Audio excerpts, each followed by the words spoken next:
All right, on this episode of Bowks Talking Bouts, excited to be talking to an individual set to compete at PFC 14 in London, Ontario. That transpires October 22nd. We have Isabelle Lacroix and Amanda Lovato getting out there and testing skills, and happy to be talking to Isabelle on today's show. How's everything going there with the training leading into this one? Everything's been awesome. Things are just falling into place, and everything is lining up perfectly, and I just am really excited to get back in there. Yeah, it's an exciting one for sure as well, just making the professional MMA debut. Why did now feel like a good time to be embarking on that professional debut there? I've just spent some time, too much time just thinking about it and dreaming about it, and definitely coming off of, having my firstborn has been incredibly motivating and inspiring just to go after it.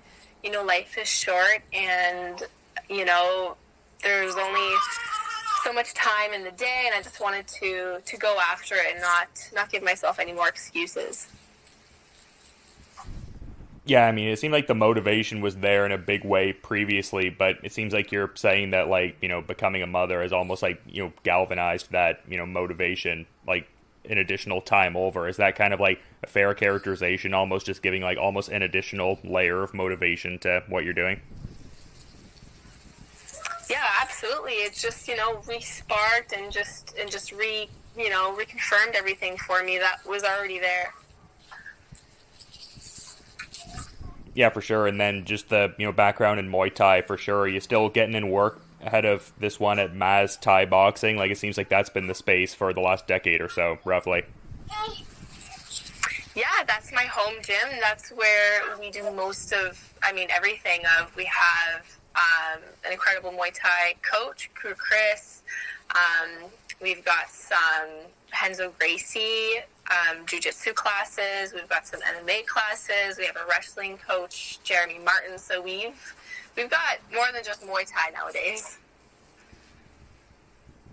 Yeah, and has that been exciting for you? Obviously, the background in Muay Thai, well entrenched in that, rather. A lot of accolades on the provincial, national, as well as international levels. How cool has it been over the years to kind of, learn the jiu-jitsu, submission grappling end of things and stuff like that? I would think that the, rate of improvement and everything would be pronounced in that, just, it being a relatively newer discipline and stuff like that. Is that kind of how it's been?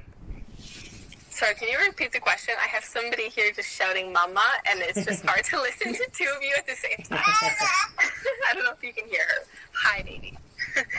Yeah, no worries at all. She's excited for the fight too, I guess. But yeah, no worries. I was just saying that you have a lot of accolades in the Muay Thai space there. I'm just wondering how enjoyable it's been to learn the submission grappling aspects. I would think the rate of growth in that would be pretty pronounced. Just that being a newer aspect of the game in a relative way.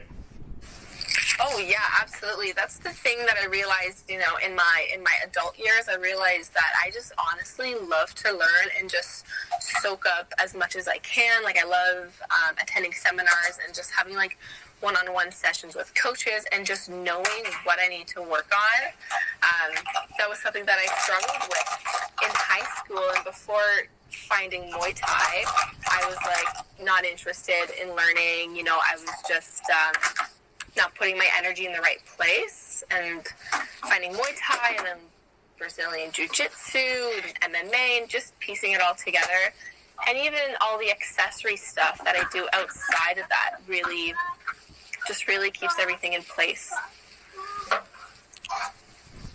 Yeah, I get what you're saying in that sense, and I think it's cool too, how you impart the knowledge to other people. I was seeing in one of the bios on you, you were working with the women's program and the Bulldog program, training out of the gym there and stuff like that. I would think that would be, quite a gratifying experience and also better you as a martial artist. Oh yes, you've done your research. Yeah, no, I started teaching 10 years ago, shortly after I started, and it was just to kind of assist the other coaches and, raise money for my international competitions. And then, life happens. One thing blossomed into another. And yeah, I love teaching the classes there. I still do some classes here and there, but it's funny how it just kind of opened every door in front of me. Yeah, for sure. And I mean, I think this pro debut is cool. I mean, just in the sense of I feel like there would be some familiarity just being like you had a previous pair of bouts under the prospect banner. Are you feeling that, familiarized kind of presence almost? Like how is it, how are you feeling making the pro debut for, PFC? Oh, I love the PFC shows and I love the entire team in charge. That's why when, they talked about me possibly returning or making my debut on the professional shows, I didn't hesitate one bit. I said yes because I trust the promotion and, it's like home for me. I'm so excited to come back to Prospect and show everybody what I've got. Yeah, it's a great venue with Budweiser Gardens in London there, and cool that it's going to a great cause, just the knockout kidney disease component there. So, I mean, that's a cool component as well, I think. Yes.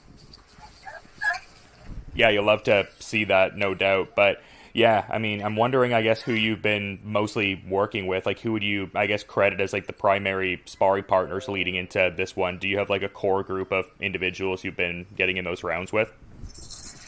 Yeah, we do. We've got a solid MMA team at the gym. We've got some pro athletes in that class, and we have some high-level Muay Thai A-class athletes as well as some blue belts, purple belts, kind of taking care of all that stuff.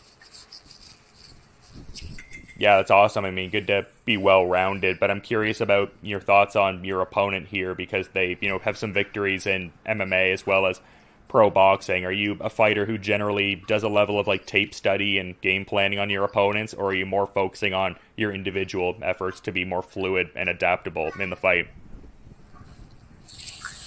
Definitely a little bit of both, but I like to keep my focus centered on myself and how I can overcome and where I need to put my work.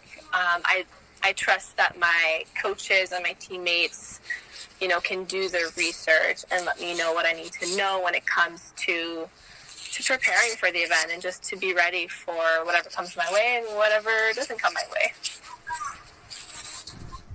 Yeah, that's fair. I think there would be a sense of like calm and, familiarity, like in the context of like how familiar you are with the team. Like I would think they're an invaluable presence in that regard. Like obviously giving advice to, what you're doing in the contest and in the lead up, but just in terms of like having like a more even kind of temperament, I would think it would, pay dividends in a sense. Yeah, absolutely.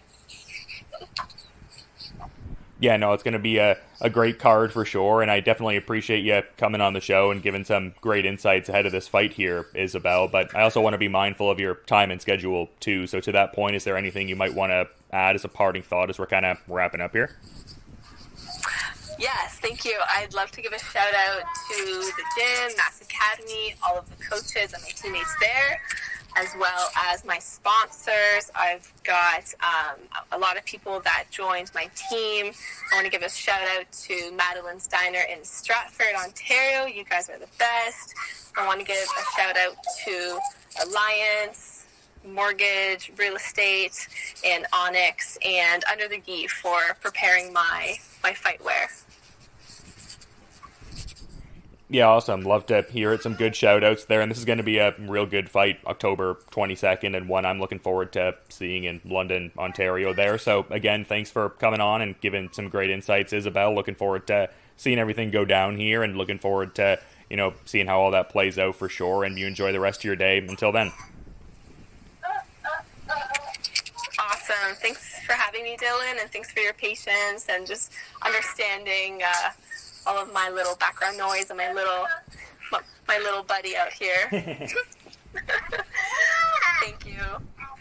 All right, on this episode of Bowks Talking Bouts, excited to be talking to an individual who's set to compete in London, Ontario on October 22nd, and that's part of PFC 14. We have Isabelle Lacroix and Amanda Lovato getting out there and testing skills, and happy to be talking to Amanda for the first time on today's show. How's everything going with the training leading into this one, Amanda? It's going really awesome. I have a pretty busy schedule, but I try to make training a top priority for me, so it's been a lot of fun, just getting better and better, I feel like. So I'm excited to go show how much better I've gotten October 22nd. Yeah, that's awesome. And from what I could tell, it seemed like you were working a fair bit with Jamie Hinshaw, Amber Brown, some, quality fighters for sure. Like, who were the main group of people you were working with ahead of this one in particular? Yeah, Jamie Hinshaw, me and her have both, she did the bare knuckle when was it, September or August? And so we've been working a lot together. Amber and myself have been working together very closely, I think, over the years at a couple of different gyms. And then we also have an amateur girl named Serena Ochoa who I train with quite a bit. So just a lot of good people and good vibes at the gym. So it's been a lot of fun. Yeah, well, that's awesome to hear. Like, where's the primary, gym space, though? Like, where are you getting in work with those people? We're at Fit NHB. We're classified as the New Mexico Wild Bunch. Oh, that's cool. I mean, and it seems like there's some level of camaraderie with everyone too. So yeah, it seems like so important to have that, the friendly kind of rapport and stuff like that, while also getting in that great iron sharpens iron kind of work there. Yeah, it's definitely, I think, been the case for all of us. Well, that's awesome. I love to see all of that for sure there. But yeah, this is it's an interesting fight for you in the sense of your opponent is getting ready to make their pro MMA debut here and stuff like that. I'm kind of wondering, are you someone who generally does a bit of tape study on your opponents leading into these different fights, or is it more focusing on your individual refinement to be more adaptable for whatever happens in there? I kind of just rely on my coaches to do most of that for me. I'll kind of look into her. I know she has a very solid Muay Thai background, and that's about all I know. That her one win as an amateur was, I think, off of a submission. So I'm just excited to get in there with her and kind of just, I guess, welcome her to the pros. So it's always fun. But my coaches I just leave it up to them to tell me what they expect of me and what we need to focus on for myself, and then I just kind of let it play out on fight night. Yeah, for sure. And you have some level of familiarity with this promotion, having fought with them before a few years ago, like 2019 there and stuff like that. Is there a certain sense of familiarity kind of returning to the fold and fighting for PFC again here? Yeah, definitely. Alex and the promotion is actually a super awesome promotion to fight for. I'm honestly just super excited to be in my proper weight class of 105 because I did fight Randy Fields at 115, and I feel like at 115 I can hang, but I'm just a little bit too small for that weight class, and she did go up to 25, I think I saw. So I'm really excited to get in there with somebody my size and a part of my weight class. Well, that's a fair point, because it seems like a lot of your earlier kind of strawweight fights would, have indicated that, size disadvantage. And yeah, I mean, talking about that opponent, Randy Field there, someone who also went on to go fight for Bellator. So coupling that with the fact that she's obviously, a fair bit bigger there. Have you been feeling like atomweight is a far more natural fit? Does this feel like the best representation of your skills in terms of, a weight category you could fit into? Oh, most definitely. I actually feel like I'm a decent size at atomweight. I don't have a hard time making weight, but I feel like I'm a good size atomweight. So it's just, I think it's a lot refreshing considering that I did do a lot of my early pro career at 115. I really definitely think I found a home here at 105 after picking up 2 consecutive wins at 105. So I'm just excited to keep moving forward and to keep going. Yeah, for sure. And you also mentioned her Muay Thai background earlier. It seems like you have a pro boxing background, and it seems like you've been concurrently doing that as of late with the MMA kind of journey there. Obviously they're, different combat sports and everything like that, but did the pro boxing experience further, I guess, galvanize the confidence in the hands in an MMA context, or is there not as much of that transferable kind of skill or confidence as one might think, being that they are different sports? Oh, no, I think it most definitely helps with your MMA. I think for a long time we've been trying to get me to sit down on some punches and develop some power, and I feel through the boxing experience that I've obtained this year that I've really been able to do that. So I know Muay Thai is a lot different than boxing, and I know she's probably going to come with some pretty heavy kicks, but it's nothing that I haven't really done before. As an amateur, I have some amateur kickboxing bouts, so I have a lot of experience behind me. Yeah, definitely. I was noticing that when I was doing some backgrounding on you and stuff like that. And I would think you'd be excited just with this being the first MMA clash of the calendar year after having a pair of boxing bouts already in 2022. Like, I'd think you'd be excited about that. Oh, no, I'm super pumped about that. I think my MMA game has really evolved over the last 2 years since I've been back at FIT. And I'm just excited to see how much I've really grown in the last 2 years, because even though I've just had boxing fights, I've been training everything else consistently along with what I needed to for boxing. Yeah, and from one of the bios I was seeing, like, it looked like you began training martial arts circa 2009. Like, what really initially, like, stoked the fire? Like, what inspired you to, I guess, immerse yourself in the martial arts to the depth that you have so far? So originally I started kickboxing because my grandma's a karate practitioner, and so her karate coach's daughter needed a sparring partner, and I went in, and I was bigger at the time, and this little tiny girl beat me up, and I just kind of kept going back, and then later on I moved back to Albuquerque in 2012, and I kind of pursued it after moving back to Albuquerque in 2012, so I guess I'm a late starter with everything else, I guess, age-wise, but it's been a lot of fun, and I honestly love about, I guess, training in general is that you're able to test yourself, and it's really able to, like, push your limits and just kind of, I don't know, test your willingness as a person on how hard you're willing to push things. Yeah, I feel like you would learn a lot about your own character and everything, but it's cool, like, giving that, backstory. Just seems like there's, like, a bit of a history of martial arts in the family. So, like, to that point, like, when the family is, like, checking out the fights and stuff like that, are they, like, super fired up about it? Are they, like, kind of, peeking through the fingers a little bit? Like, what's the temperament in that kind of sense?